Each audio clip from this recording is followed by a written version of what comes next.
Bike വാങ്ങാൻ പകുതി പൈസക്ക് ബൈക്ക് എന്ന് പറഞ്ഞപ്പോൾ ചാടി പുറപ്പെട്ട ഒരുപാട് ആളുകളുണ്ട്, പാവപ്പെട്ട ഒരുപാട് ആളുകളുണ്ട്.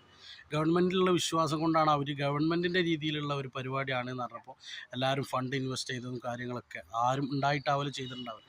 പകുതി പൈസക്ക് അവനാൻ്റെ ജോലി ചെയ്യാനും എല്ലാത്തിനും ആവശ്യമായിട്ടുള്ള ഒരു ബൈക്ക് കിട്ടുമെന്ന് ഗവൺമെൻറ് പറയുമ്പോൾ, ഗവൺമെൻറ് തലത്തിലുള്ള ആളുകൾ പറയുമ്പോൾ അത് അംഗീകരിക്കൽ, വിശ്വസിക്കൽ എല്ലാവരുടെ ബാധ്യസ്ഥയാണ്. എല്ലാവരും അംഗീകരിച്ചു പോയി. പക്ഷേ ഗവൺമെൻറ് ചെയ്യൽ ഇത് കുറേ വാർത്ത ആക്കിയിട്ടും കുറേ അറസ്റ്റ് ചെയ്തിട്ട് ലോക്കപ്പിൽ ഇട്ടിട്ടൊന്നും കാര്യമില്ല. ഇതിൻ്റെ മുന്നേ സംഭവിച്ച നൂർ മൂല്യർ, തുഞ്ചത്ത് ജ്വല്ലറി, അങ്ങനെ ഒരുപാട് കേസുകൾ നമ്മളെ മുന്നിലുണ്ട്.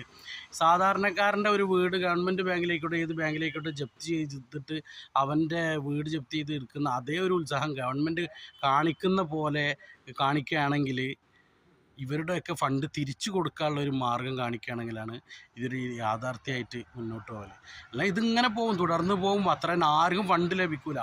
കുറേ വാർത്തയായിട്ട് നടക്കും എന്നല്ലാണ്ട് ഇത് ആരെ പൈസയും തിരിച്ചു കിട്ടില്ല. ഗവൺമെൻറ് കാണിക്കേണ്ടത് ഈ നഷ്ടപ്പെട്ട ആളുകൾക്ക് ഫണ്ട് തിരിച്ചു കിട്ടാനുള്ള ഒരു മാർഗം കാണിക്കലാണ് ഏറ്റവും സ്പീഡായിട്ട് ചെയ്യേണ്ടത്.